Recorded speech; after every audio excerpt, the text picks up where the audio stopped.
Welcome, everyone. We're going to be discussing Alfred Whitehead, and I'm going to, as an introduction, read a wiki article about him. Yeah, let's get started. Okay. All right, here we go. Alfred North Whitehead, mathematician and philosopher. He is best known as a defining figure of the philosophical school known as process philosophy, which today has found application to a wide variety of disciplines, including ecology, theology, education, physics, economics. In his early career, Whitehead wrote primarily on mathematics, logic, and physics. His most notable work in these fields is the 3-volume Principia Mathematica, 1910 to 1913, which he wrote with former student Bertrand Russell. Principia Mathematica is considered one of the 20th century's most important works in mathematical logic and placed 23rd in the list of the top 100 English language nonfiction books of the 20th century by Modern Library.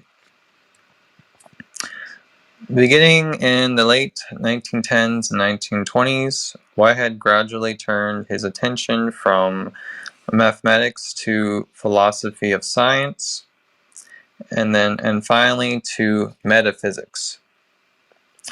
He developed a comprehensive metaphysical system which radically departed from most of Western philosophy. Whitehead argued that reality... Hey, Jacob, how you doing? I was reading from Wikipedia an introduction just to wait to see, until you got here. But I mean, I can continue reading, or do you have any comments you want to talk about with Alfred Whitehead? You keep reading and then I'll work my way in. All right. Yeah, I'm just reading an article from like Wikipedia. Okay. Let's see. So let me try to read. Metaphysics. Okay. Alright, I'll just reread the last sentence before. Okay, he developed a comprehensive metaphysical system which radically departed from most of Western philosophy. Whitehead argued that reality consists of processes rather than material objects, and that processes are best defined by their relations with other processes, thus rejecting the theory that reality is fundamentally constructed by bits of matter that exist independently of one another. Today, Whitehead's philosophical works, particularly Process and Reality, are regarded as the foundational texts of process philosophy. Whitehead's process philosophy argues that there is urgency in coming to see the world as a web of interrelated processes of which we are integral parts, so that all of our choices and actions have consequences for the world around us. For this reason, one of the most promising applications of Whitehead's thought in recent years has been in the area of ecological civilization and environmental ethics, pioneered by John B. Cobb. Okay, so that's sort of like our introduction to Alfred Whitehead. Before I continue, anyone have any comments about that? Yes, I like how he emphasized the other way to look at the world other than atoms and particles. Yeah. Not so much like at the subatomic level, but more like is based on processes. Since again, the main theme behind Whitehead is the notion of process philosophy. Jacob, do you have any comments? Yeah, this is such a great. Thank you for reading that. Okay, so what's coming to my mind right now is that like well, first I want to mention ontology and epistemology. Incidentally, I flipped to a random page of process and philosophy, and that's what Whitehead's talking about here. So I'm going to talk about that. He's talking about the separation between judgments and propositions, and the two they're on opposite ends of our phenomenal experience. It's like propositions are about judgments are about propositions. It's like it's about the nature of our capacity to know or be confident in what we believe, our beliefs. And epistemology is about the nature of knowledge and how we can arrive at confidence in our beliefs. And so I guess ontology is then about how substantial our confidence and beliefs are in the actual construction and emergence of reality. To quote Niels Bohr, I think, or to paraphrase, every quantum event that we measure, a quantum measurement always follows a chain of irreversible amplification. The idea being that we have to take something that's outside of our ontological sphere and scale of phenomenology, and we have to amplify it. We have to actually transport it through scale by amplifying it up to our scale. And doing that changes the nature of what we're changes the nature of the subject. And the object. So that's the big problem that we bumped into with quantum mechanics. We had to separate our ontologies and our epistemologies. Um, so Whitehead recognized rightly, I believe, I think everybody or most people at this point are concur now that our emphasis had to shift to the actual amplification process and the measurement process, and clarifying the ontology of that. Because if you view the measurement process as being made up exclusively of the things that are being measured, you run into reflection problems, so to speak, or self-reference problems. So we have to strategize how we approach this as a species. Now, how does this tie into mathematics? Because physics and physical phenomenology is and mathematics they co-evolve, but they're very different, right? Mathematical phenomenology and physical phenomenology are they my confidence in the existence of something mathematical is predicated on a system of belief and ontology about formal objects that I've been conditioned to hold.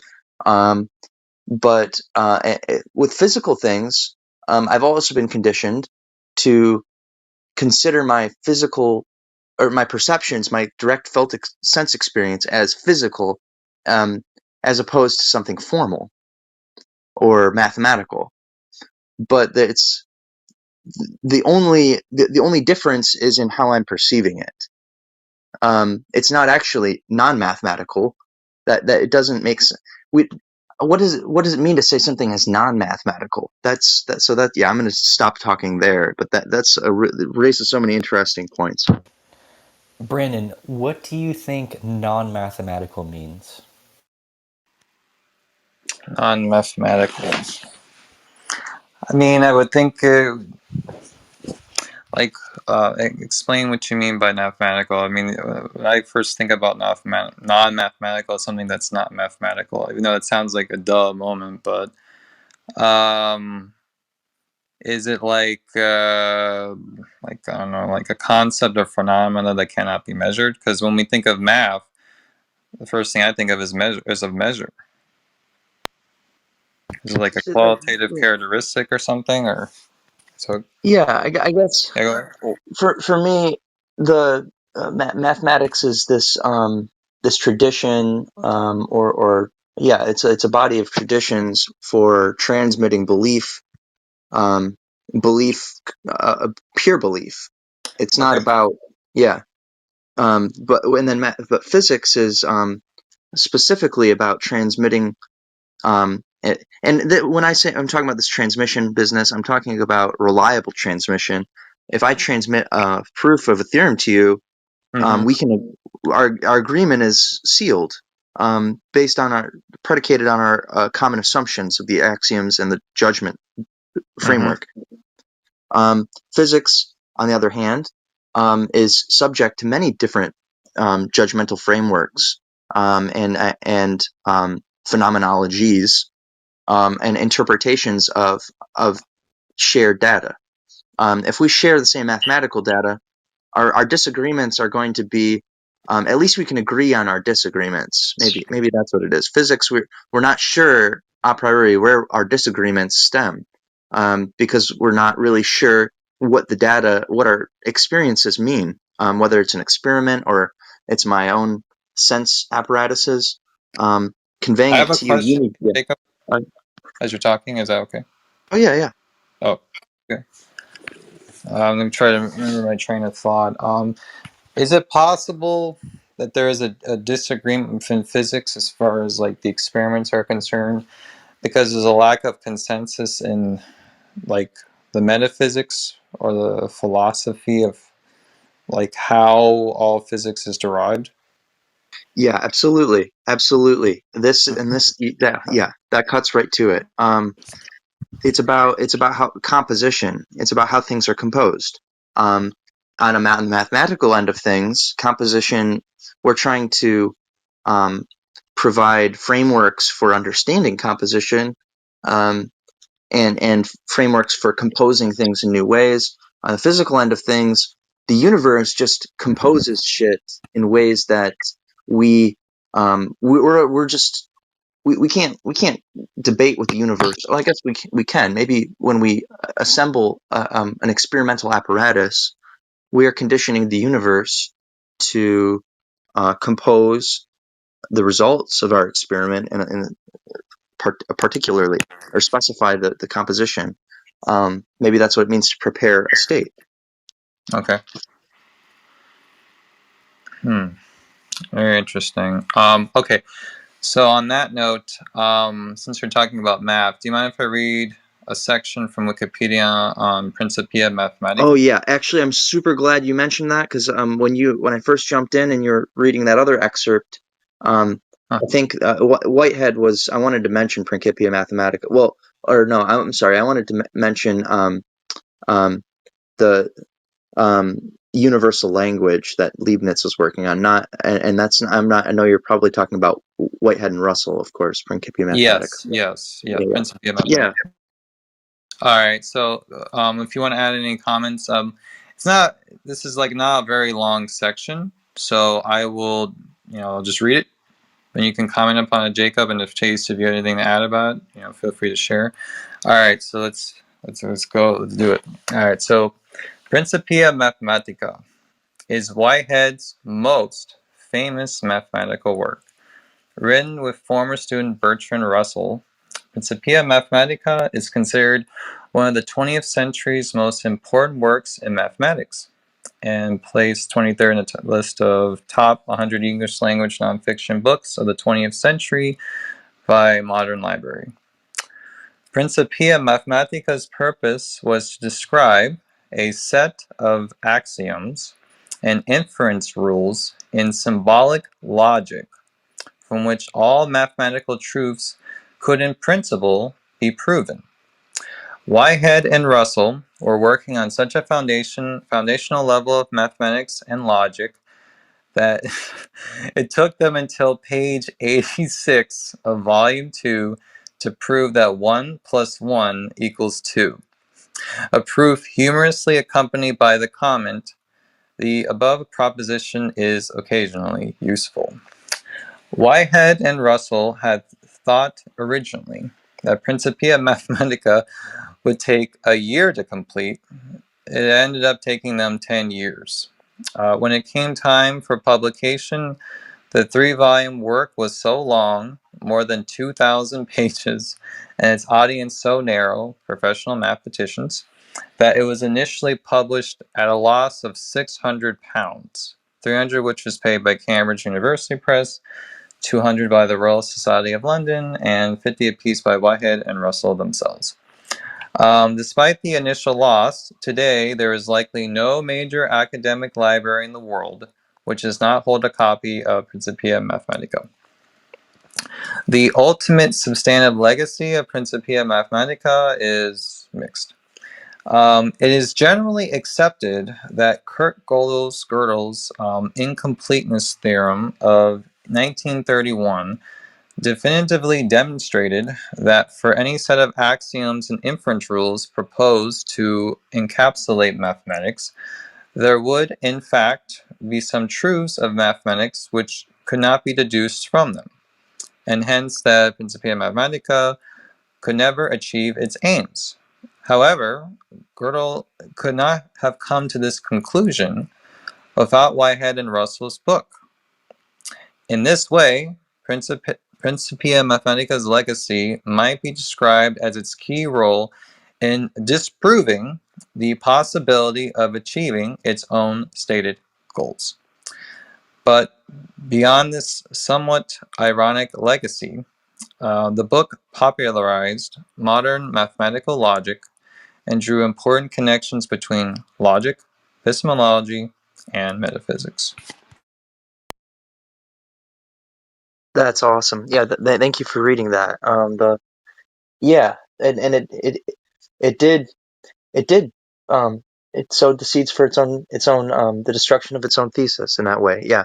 Um, and but today, and it's the legacy's not dead.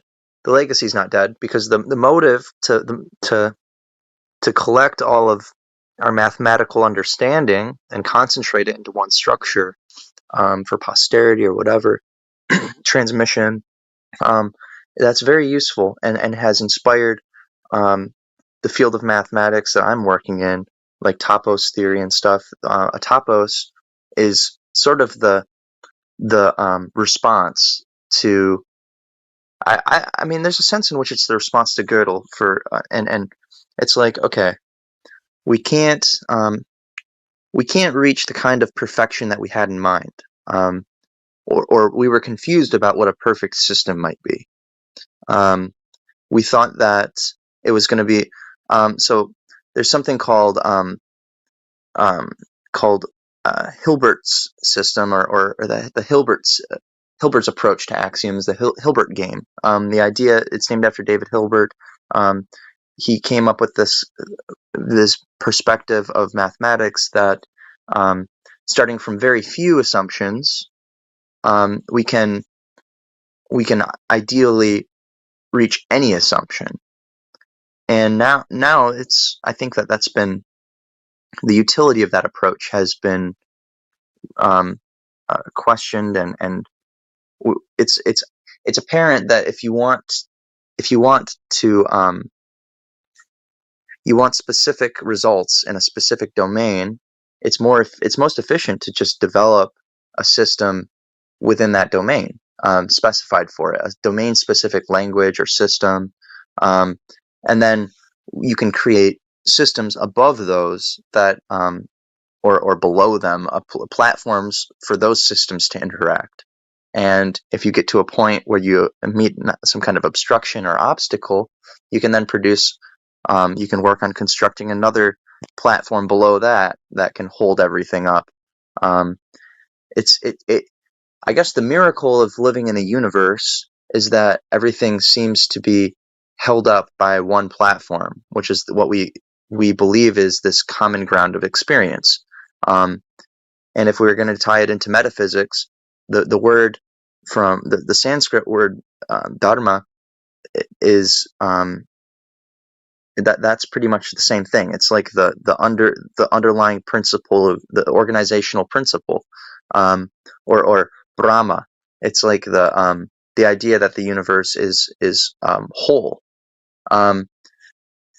I think Whitehead wanted to. The name process and reality.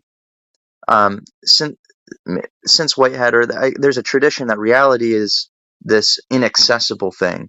It's something that we can only. It's like the bush we can only beat around. Um, we can't really touch it. It's like a black hole or the singularity of a black hole. We can't really get there, but we can talk about it and reason about it, and it can affect us from far away. I don't have to be just the knowledge of black holes, just the sight of the absence of light, the patterns that suggest the existence of black holes are transforming our own civilization, and informing the way that we evolve. So, reality, this idea of reality, I think people are going to people are the properties of reality are still up in the air. So I guess that's what I'm going to conclude. Thank you for sharing, Jacob. Chase, do you have any comments? I don't know what to comment, but I'm just trying to take it all in right now. Yeah. Okay. I will need that for you to ponder, Chase. What I actually wanted to read is actually his views on education. Would you guys like me to kind Yes, of read a please. few paragraphs? You guys will love this one. You guys will love this one, I think. Are you ready? Okay. All right. So let's go. Whitehead showed a deep concern for educational reform at all levels. In addition to his numerous individually written works on the subject, Whitehead was appointed by Britain's Prime Minister David Lloyd George as part of a 20-person committee to investigate the educational systems and practices of the UK in 1921 and recommend reform. Whitehead's most complete work on education is the 1929 book, The Aims of Education and Other Essays, which collected numerous essays and addresses by Whitehead on the subject published between 1912 and 1927. The essay from which Aims of Education derived its name was delivered as an address in 1916 when Whitehead was president of the London branch of the Mathematical Association. In it, he cautioned against the teaching of what he called inert ideas. Ideas that are disconnected scraps of information, with no application into real life or culture. He opined that education with inert ideas is not only useless, it is, above all things, harmful. Rather than teach small parts of a large number of subjects, Whitehead advocated teaching a relatively few important concepts that the student could organically link to many different areas of knowledge, discovering their application in actual life. For Whitehead, education should be the exact opposite of the multidisciplinary, value-free school model. It should be transdisciplinary and laden with values and general principles that provide students with a bedrock of wisdom and help them to make connections between areas of knowledge that are usually regarded as separate. In order to make this sort of teaching a reality, however, Whitehead pointed to the need to minimize the importance of, or radically alter, standard examinations for school entrance. Whitehead writes, and I quote, "Every school is bound, on pain of extinction, to train its boys for a small set of definite examinations. No headmaster has a free hand to develop his general education or specialist studies in accordance with the opportunities of his school, which are created by its staff, its environment, its class of boys, and its endowments. I suggest that no system of external tests which aims primarily at examining individual scholars can result in anything but educational waste." End quote. Whitehead argued that curriculum should be developed specifically for its own students by its own staff, or else risk total stagnation, interrupted only by occasional movements from one group of inert ideas to another. Above all else in his educational writings, Whitehead emphasized the importance of imagination and the free play of ideas. In his essay, Universities and Their Function, Whitehead writes provocatively on imagination. I quote, "Imagination is not to be divorced from the facts. It is a way of illuminating the facts. It works by eliciting the general principles which apply to the facts, as they exist, and then by an intellectual survey of alternative possibilities which are consistent with those principles. It enables men to construct an intellectual vision of a new world." End quote. Whitehead's philosophy of education might adequately be summarized in his statement that knowledge does not keep any better than fish. In other words, bits of disconnected knowledge are meaningless. All knowledge must find some imaginative application to the student's own lives, or else it becomes so much useless trivia. And the students themselves become good at parroting facts, but not thinking for themselves. Done. That was absolutely amazing. Alfred is a bright guy, I gotta say. Yeah, I was. Yeah, go ahead. Yeah. Yeah, I just want to say that was awesome too. Yeah. Yeah, thank you. Yeah, that was a very good section from Wikipedia. Whoever did a fantastic job of hitting the nail on the head with what Whitehead was talking about. And Chase, this doesn't this kind of remind us a little bit about four-dimensional education, or at least it seemed like that's what he was thinking about at the time. Oh, Something. yeah, this is right up my alley. Talking about a curriculum that could change according to the student's experience in the world is exactly what four dimensional education is to me. Isn't that crazy that like that's what Whitehead thought about back in the day? And He thought yeah, about and it, yeah, we and still have now the we can same problem execute it. today. Yeah, I know, and like it was, yeah, and it's crazy that even though Whitehead argued against educational reform, it doesn't look like they didn't listen to him, or our education still hasn't changed as much. Maybe you disagree, Jacob, or maybe you don't. I mean, I'm just curious what your comments are as far as what happened with Whitehead making, trying to advocate for education reform, and how come the changes that he proposed didn't really go through? Well, I definitely agree with him on those reforms, and I think that if we wanted to understand why the systems haven't been responsive to his critiques, um, you'd have to look at the motives. Yeah, follow the money, so to speak. There were, I mean, capitalism doesn't really incentivize um, free education resources. That's anti-capitalist. And if you can exploit an opportunity to profit, you ought to, by the ethos of capitalism. So, um, yeah, you know, It Whitehead hurts me is. how true that is. Me too. Me too. Yeah, yeah. Go ahead, Jacob. Oh yeah. Well, I mean, I think I feel like we're pretty bright people here talking about bright subjects. And, I mean, we're talking about them outside of the standard academic structures. For me, it's by necessity. I struggle to interface with that whole institution. So, um, and I don't. I think that the inefficiencies that Whitehead identified have probably been exacerbated, um, because they're structural. The problems are not. They're in our psychology, our collective psychology. It's identifying. It's not enough to reflect on a failure.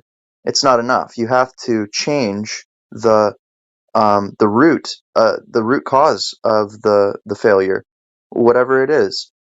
We here in America, we haven't gotten to the root cause of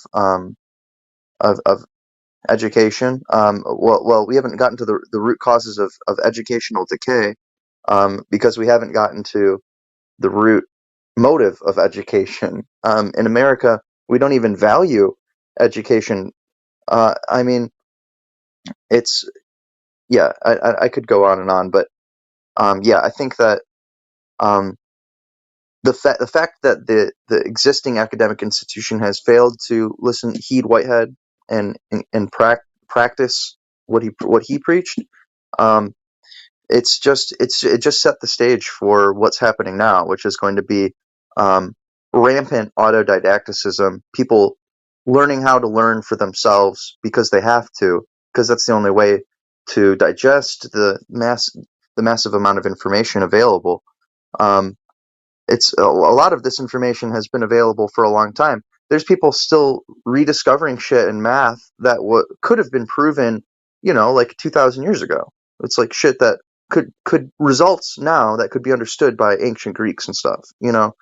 Like it's not. I think that humans have um, we've over we've projected this sense of, and I guess in the West, I should just say in the West, we've projected this sense of like dominance, like we're dominating the intellect, the landscape of knowledge. Everything that could be known will be known. We will go there and learn it, and it's like it's so ignorant and so I can't think of another word. I don't need to. You get my point. It's like we're you can stare at a wall and find transcendental truths. Like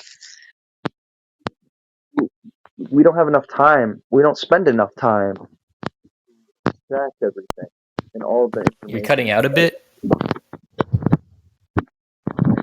Jacob, can't hear you.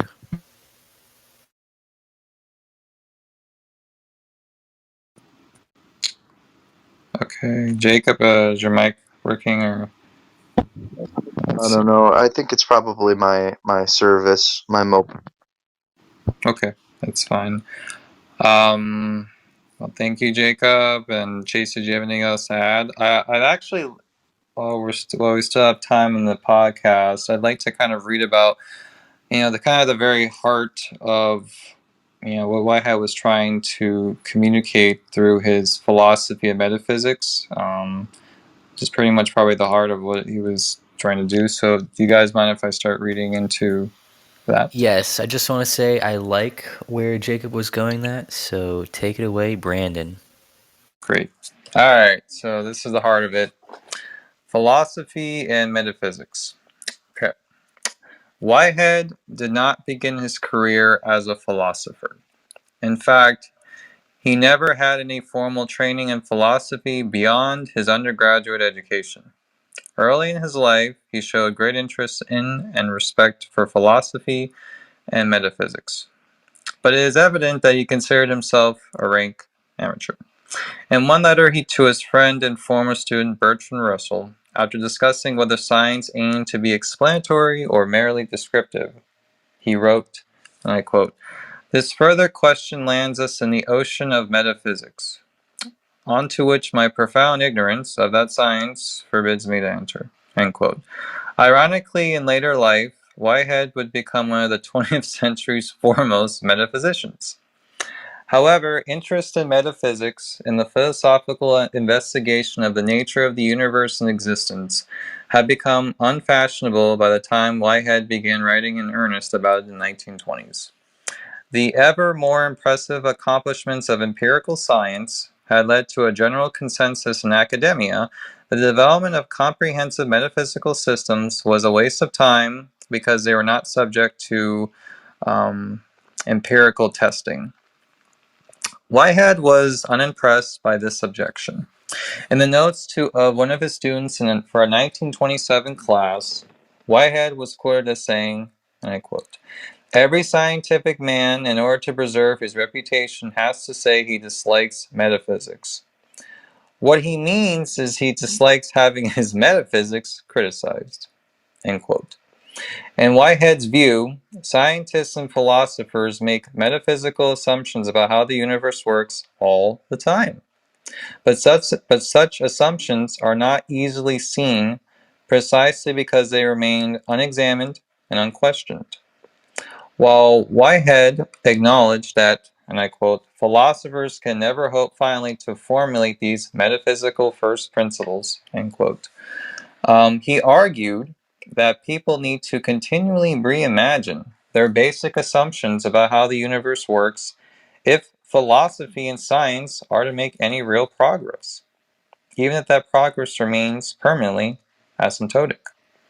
For this reason, Whitehead regarded metaphysical investigations as essential to both good science and good philosophy.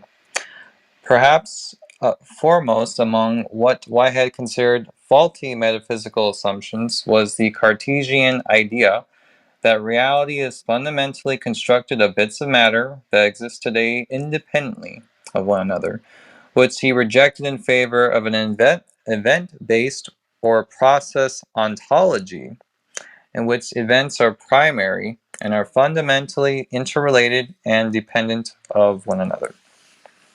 He also argued that the most basic elements of reality can all be regarded as experiential.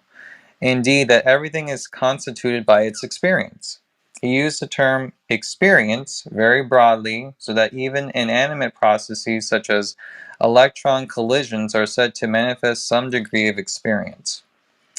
In this, he went against Descartes' separation of two different kinds of real existence, either exclusively material or else exclusively mental. But Whitehead referred to his metaphysical system as philosophy of organism, but it would become known more widely as process philosophy. Whitehead's philosophy was highly original and soon garnered interest in philosophical circles. After publishing The Concept of Nature in 1920, he served as president of the Aristotelian Society from 1922 to 1923, and Henry Bergson was quoted as saying that Whitehead was the best philosopher writing in English. So impressive and different was Whitehead's philosophy that in 1924 he was invited to join the faculty at Harvard University as a professor of philosophy at 63 years of age. That is not to say that Whitehead's thought was widely accepted or even well understood. His philosophical work is generally considered to be among the most difficult to understand in all the Western canon. Even professional philosophers struggled to follow Whitehead's writings. One famous story illustrating the level of difficulty of Whitehead's philosophy centers around the delivery of Whitehead's Gifford Lectures in 1927 to 28, following Arthur Eddington's lectures of the year previous, which Whitehead would later publish as Process and Reality. And I quote, Eddington was a marvelous popular lecturer who had enthralled an audience of 600 for his entire course. The same audience turned up to Whitehead's first lecture, but it was completely unintelligible, not merely to the world at large, but to the elect. My father remarked to me afterwards that if he had not known Whitehead well, he would have suspected that I was an impostor making it up as he went along. The audience at subsequent lectures was only about a half dozen in all. End quote. Do you want me to stop here? You guys want to make any comments, or should I continue reading? Yep. Praise Bob. Keep Yeah, going? keep going. Praise Bob. All right, cool.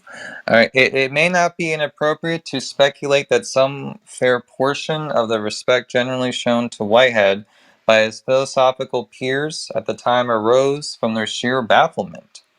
The Chicago theologian Schuyler Matthews once remarked that of Whitehead's 1926 book, Religion in the Making, and I quote, it is infuriating and I must say embarrassing as well to read page after page of relatively familiar words without understanding a single sentence. End quote.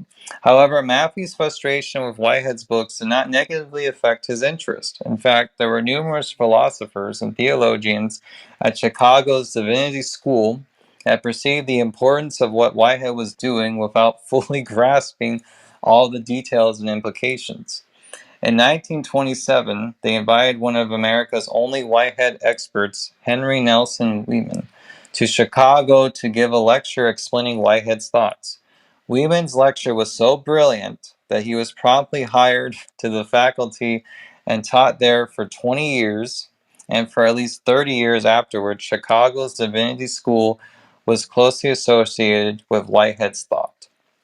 Shortly after Whitehead's book Process and Reality appeared in 1927, Wieman famously wrote in his 1930 review, and I quote, "Not many people will read Whitehead's recent book in this generation.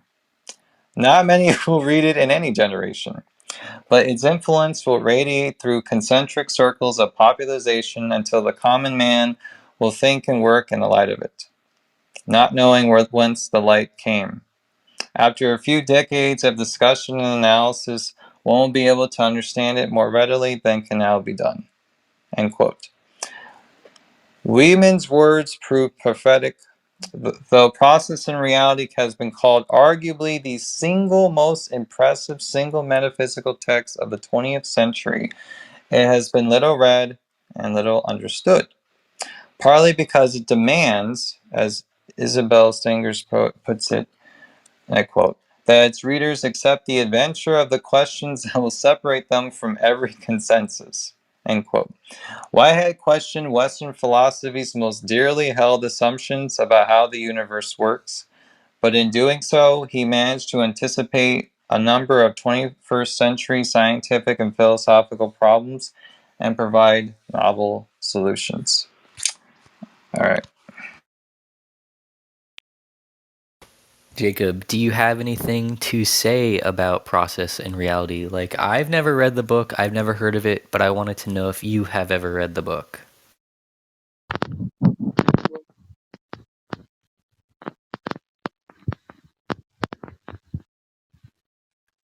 We Yeah, we're not hearing you right can't now. hear you, Jake. Okay. All right. Yeah. No. The answer's no. Okay. Well, I know I shared to Chase a PDF copy of it. I think it was close to almost, what was it, 400 pages? Which apparently I went through. This was like the third edition, apparently. So, yeah, I haven't read much of it either, but yeah. Go ahead, I Chase. was wondering how it measures up to other books like Gödel Escher Bach or a different metaphysical book. Because are you going to learn the same thing, something different? I don't know. But it sounds like Alfred Whitehead is definitely onto something. And in the beginning of your reading, it sounded like you were describing how Heron Stone would describe Bob. So I thought that was interesting. Yeah. Let's see, Jacob. Do you have any other comments or? Okay, so let's see. Actually, you know what I like to, let's see, I can read, you know what I like to read about, which I think a good paragraph, it was his theory of perception. Would you guys like me to cover that as long? Yes, please. All right, so his theory of perception, all right, let me go. Okay, so let's go. Since Whitehead's metaphysics described a universe in which all entities experience, he needed a way of describing perception that was not limited to living, self-conscious beings. The term he coined was prehension, which comes from the Latin prehensio, meaning to seize. The term is meant to indicate a kind of perception that can be conscious or unconscious, applying to people as well as electrons. It is also intended to make clear Whitehead's rejection of the theory of representative perception, in which the mind only has private ideas about other entities. For Whitehead, the term prehension indicates that the perceiver actually incorporates aspects of the perceived thing into itself. In this way, entities are constituted by their perceptions and relations, rather than being independent of them. Further, Whitehead regards perception as occurring in two modes: causal efficacy, or physical prehension, and presentational immediacy, or conceptual prehension. Whitehead describes causal efficacy as the experience dominating the primitive living organisms, which have a sense for the fate from which they have emerged, and the fate towards which they go. It is, in other words, the sense of causal relations between entities, a feeling of being influenced and affected by the surrounding environment, unmediated by the senses. Presentational immediacy, on the other hand, is what is usually referred to as pure sense perception, unmediated by any causal or symbolic interpretation, even unconscious interpretation. In other words, is pure appearance, which may or may not be delusive, e.g., mistaking an image in a mirror for the real thing.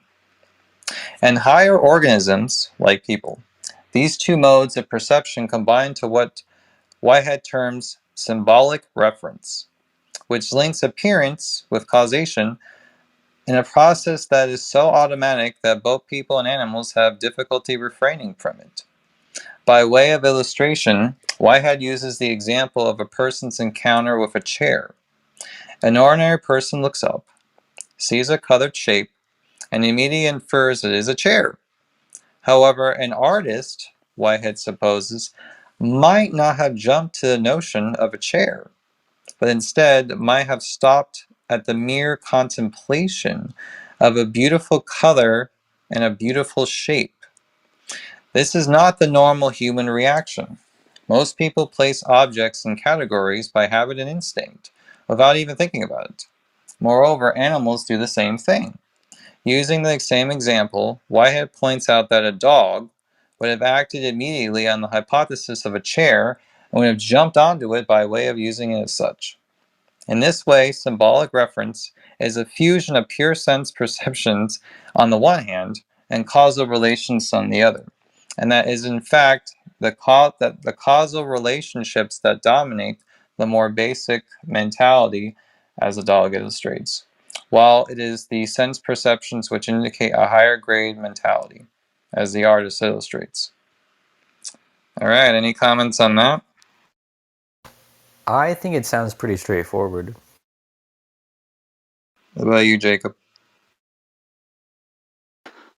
Well, it's interesting. It goes back to these arbitrary divisions and lines. Am I coming through all Yeah, right? you can hear. Yeah, we can hear you. Okay. Like we create these arbitrary divisions, in these categories, um, and in the term cat, the word category comes from it has the Greek word kata, the Greek root kata in it, which is like catastrophe. It means to separate. Um, or to destroy, I guess. I think like catabolic and anabolic, the two elements of the metabolism of metabolic. But the categories, it's like they're modes of division and separation and distinction and difference. And the I think difference, we project these differences out into the world and believe that things are really separate, but the differentiation is occurring in your brain. Things are one outside of you. In the world is one.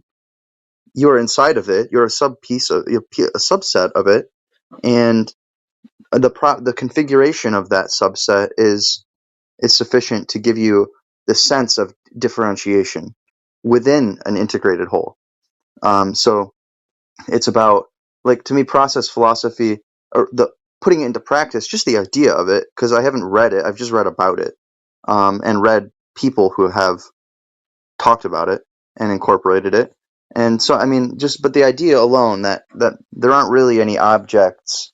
There's just the process of sensing objectively. Objective sensing is a mode of mind. So, when you start to incorporate that into your philosophical practice, just as a person that lives a life, and contemplates and reflects on things, um, I think that you'll start to notice insights coming to you, because you are overcoming a confusion. Because ironically, by separating things that were different, then we can confuse things, because then we try to recombine them in ways that they're not actually similar. Then it creates illusion. So yeah, I guess that's all I have to say. Great. Thank you, Jacob. Chase, do you have anything you want to add to what Jacob was talking about? Yes, the understanding of things not being broken down reminds me of synthesis from systems thinking, where a lot of people these days, they want to break things down into their individual parts, but a lot of what they're missing is the sum of the pieces being greater than the whole, I think, is the best way I can sum that up. All right. We got like a few minutes left. There's a small paragraph here I'd like to read from Whitehead that has to do with evolution and value. I think once I read that, and then we'll do some closing remarks, and we'll be able to wrap this up. So you guys ready? All right, sounds good. All right. So this is based on evolution and value. So, okay. Whitehead believed that when asking questions about the basic facts of existence, questions about value and purpose can never be fully escaped. This is borne out in his thoughts on abiogenesis, or the hypothetical natural process by which life arises from simple organic compounds. Whitehead makes the startling observation that life is comparatively deficient in survival value. If humans can only exist for about 100 years and rocks for 800 million, then one is forced to ask why complex organisms ever evolved in the first place. As Whitehead humorously notes, and I quote, "They certainly did not appear because they were better at that game than the rocks around them." End quote. He then observes that the mark of higher forms of life is that they are actively engaged in modifying their environment, on an activity which he theorizes is directed toward the threefold goal of living well and living better. In other words, Whitehead sees life as directed toward the purpose of increasing its own satisfaction. Without such a goal, he sees the rise of life as totally unintelligible. For Whitehead, there is no such thing as the wholly inert matter. Instead, all things have some measure of freedom or creativity, however small, which allows them to be at least partly self-directed. The process philosopher David Ray Griffin coined the term pan-experientialism, the idea that all entities experience, to describe Whitehead's view, and distinguish it from panpsychism, the idea that all matter has consciousness. Okay. I think that sounds good to me. Yeah, very interesting. Jacob, do you have any comments? No, I think it's just a great read. Nice. Yeah, I was pleasantly surprised reading this from Wikipedia. It's kind of hit or miss, but this is quite a good reading and quite a good talk of all of you guys on Whitehead. Does this inspire you guys to look more into Whitehead? Maybe perhaps read some of his books or articles, in order to study process philosophy. Oh yeah. Whenever I research a topic, I try to come at it from an angle that I'm familiar with. And right now, the ultimate angle I've found to be is four-dimensional education, obviously, because I'm that guy. But as far as coming across Alfred Whitehead in my research, like so far I've heard of phenomenology, ontology, epistemology, but I've never heard his name referenced. I've heard of these other philosophers like Descartes and Kant, but never Whitehead.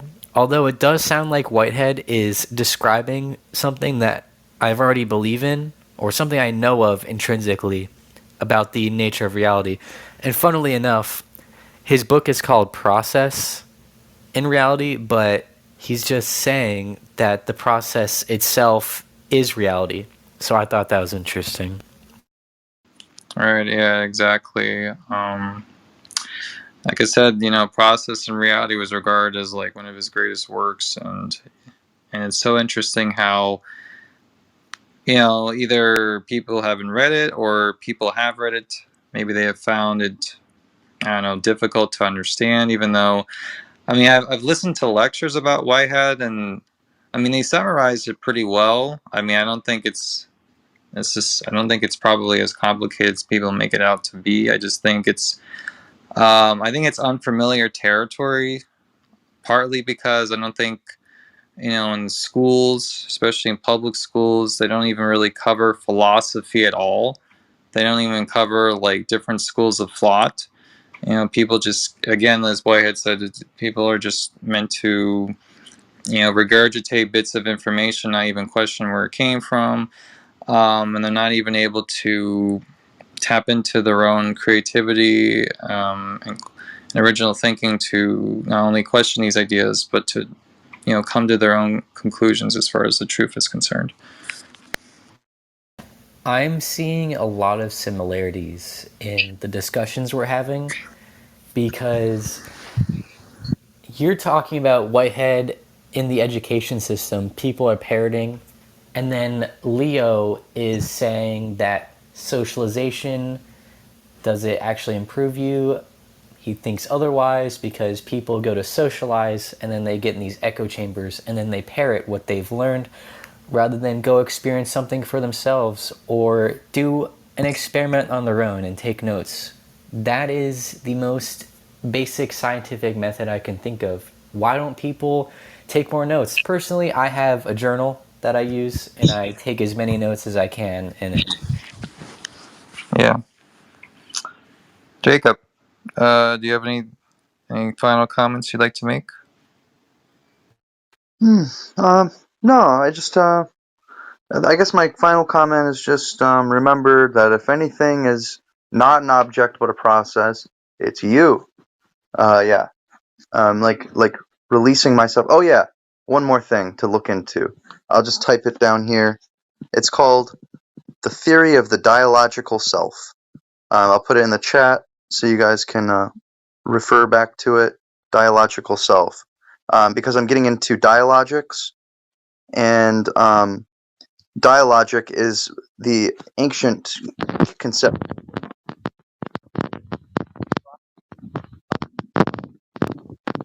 Hey, Jacob, you're breaking up. I can hear you.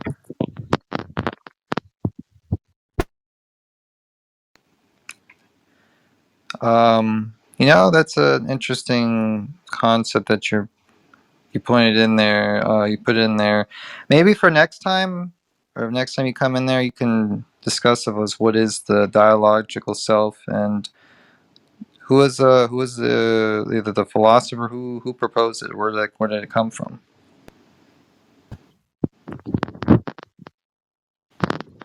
Into dialogic for a minute. It's just how it's a formal game for talking and defending and attacking ideas. Okay. Yeah. So, but the self, it's the psychological application of it.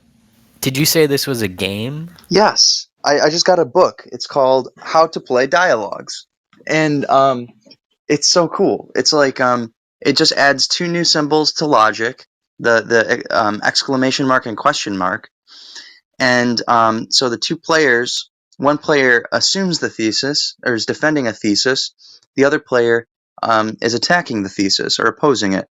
Um, and the game starts when somebody utters a thesis, and then sides are formed. But the different logical connectives translate into different uh, games or ways that the game moves forward. Rules for how to exchange attacks and defenses, retorts, and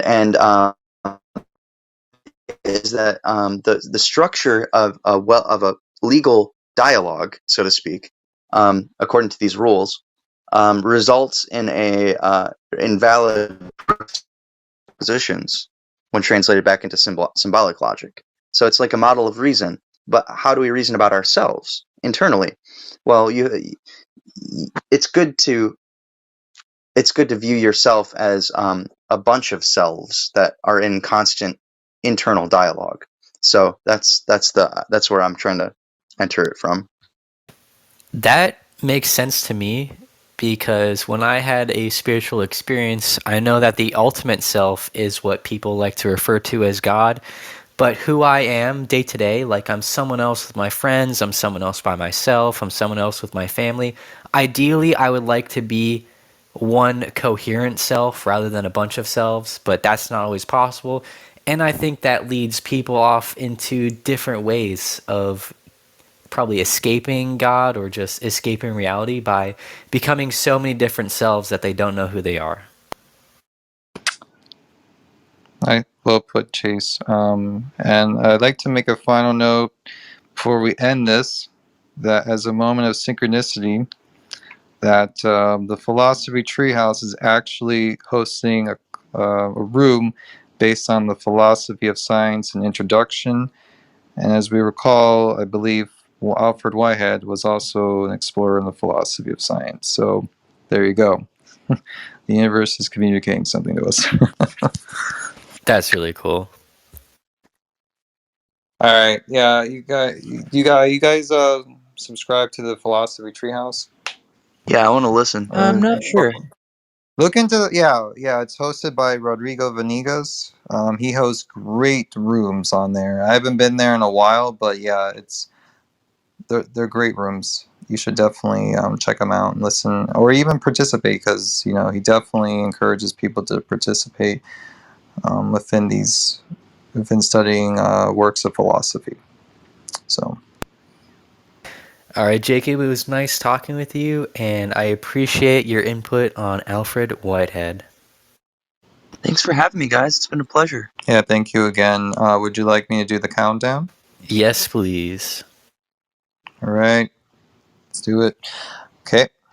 5, 4, 3, 2, 1, 0. Have a good night. Have a great night, everybody. Good night.